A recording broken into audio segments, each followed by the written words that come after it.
दोस्तों नमस्कार, स्वागत है आपका हमारे इस YouTube चैनल अनटोल्ड स्टोरीज पर। दोस्तों कहते हैं ना कि कर्मों की दुनिया में बहुत कुछ बिक जाता है, लेकिन एक चीज है जिसका कोई दाम नहीं, और वह है पुण्य। आज की इस कहानी में हम समझेंगे कि पुण्यों का असली मोल क्या है और क्यों अच्छे कर्म ही जीवन का सबसे बड़ा खजाना है। एक व्यापारी जितना अमीर था उतना ही दान पुण्य करने वाला। वह सदैव यज्ञ पूजा आदि कराता रहता था। एक बार उसे व्यापार में घाटा चला गया। अब उसके पास परिवार चलाने लायक भी पैसे नहीं बचे। तो व्यापारी की पत्नी ने सुझाव दिया कि पड़ोस के नगर में एक बड़े सेठ रहते हैं। वह दूसरों के पुण्य खरीदते हैं। आप उनके पास जाइए और अपने कुछ पुण्य बेचकर थोड़े पैसे ले आइए, जिससे फिर से काम धंधा शुरू हो सके। पुण्य बेचने की व्यापारी की बिल्कुल इच्छा नहीं थी, लेकिन पत्नी के दबाव और बच्चों की चिंता में वह पुण्य बेचने को तैयार हुआ। पत्नी ने रास्ते में खाने के लिए 4 रोटियां बनाकर दे दी। व्यापारी चलता चलता उस नगर के पास पहुंचा जहां पुण्य के खरीदार सेठ रहते थे। उसे भूख लगी थी। नगर में प्रवेश करने से पहले उसने सोचा भोजन कर लिया जाए। उसने जैसे ही रोटियां निकाली, एक कुतिया तुरंत के जन्मे अपने 3 बच्चों के साथ आ खड़ी हुई। कुतिया ने बच्चे जंगल में जन्म दिए थे। बारिश के दिन थे और बच्चे छोटे थे, इसलिए वह उन्हें छोड़कर नगर में नहीं जा सकती थी। व्यापारी को दया आ गई। उसने एक रोटी कुतिया को खाने के लिए दे दिया। कुतिया पलक झपकते रोटी चट कर गई, लेकिन वह अब भी भूख से हाफ रही थी। व्यापारी ने दूसरी रोटी, फिर तीसरी और फिर 4 रोटियां कुतिया को खिला दी। खुद केवल पानी पीकर सेठ के पास पहुंचा। व्यापारी ने सेठ से कहा कि वह अपना पुण्य बेचने आया है। सेठ व्यस्त था। उसने कहा कि शाम को आओ। दोपहर में सेठ भोजन के लिए घर गया और उसने अपनी पत्नी को बताया कि एक व्यापारी अपने पुण्य बेचने आया है। उसका कौन सा पुण्य खरीदूं? सेठ की पत्नी बहुत पतिव्रता और सिद्ध थी। उसने ध्यान लगाकर देख लिया कि आज व्यापारी ने कुतिया को रोटी खिलाई है। उसने अपने पति से कहा कि उसका आज का पुण्य खरीदना, जो उसने एक जानवर को रोटी खिलाया है, खिलाकर कमाया है, वह उसका अब तक का सर्वश्रेष्ठ पुण्य है। व्यापारी शाम को फिर अपना पुण्य बेचने आया।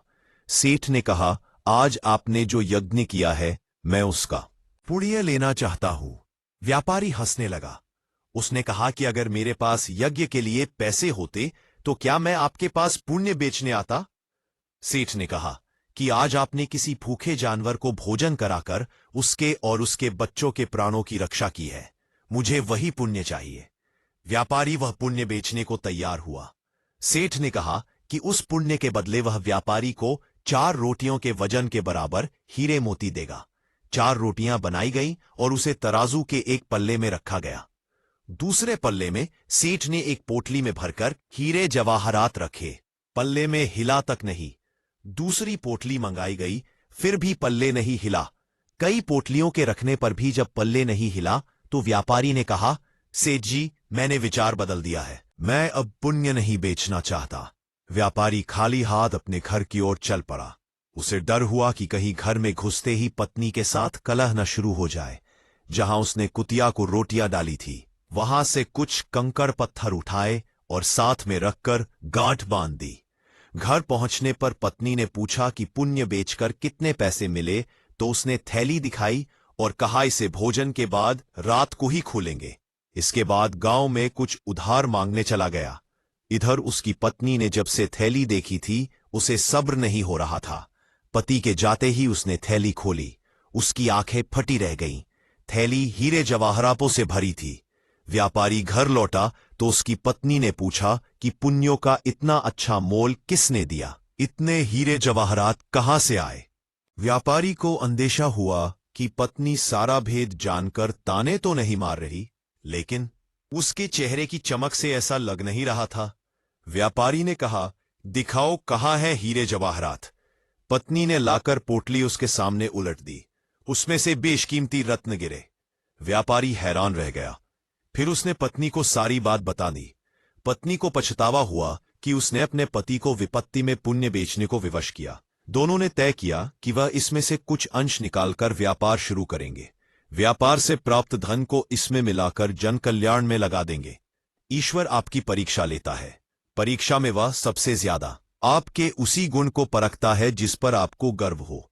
अगर आप परीक्षा में खरे उतर जाते हैं तो ईश्वर वह गुण आप में हमेशा के लिए वरदान स्वरूप दे देते हैं। अगर परीक्षा में उत्तीर्ण न हुए तो ईश्वर उस गुण के लिए योग्य किसी अन्य व्यक्ति की तलाश में लग जाते हैं। इसलिए विपत्ति काल में भी भगवान पर भरोसा रखकर सही राह चलनी चाहिए। आपके कंकड़ पत्थर भी अनमोल रत्न हो सकते हैं। पुण्य कोई सौदा नहीं, ये वो खजाना है जो दिल से कमाया जाता है और ईश्वर की लिखी तिजोरी में जमा होता है। अच्छे कर्म करते रहिए, पुण्य अपने आप बढ़ते रहेंगे। दोस्तों, फिर मिलेंगे एक और ज्ञानवर्धक कहानी के साथ। तब तक आप अपना ख्याल रखें, और आप हमारे इस YouTube चैनल पर नए हैं तो हमारे इस YouTube चैनल को लाइक, शेयर और सब्सक्राइब जरूर करें।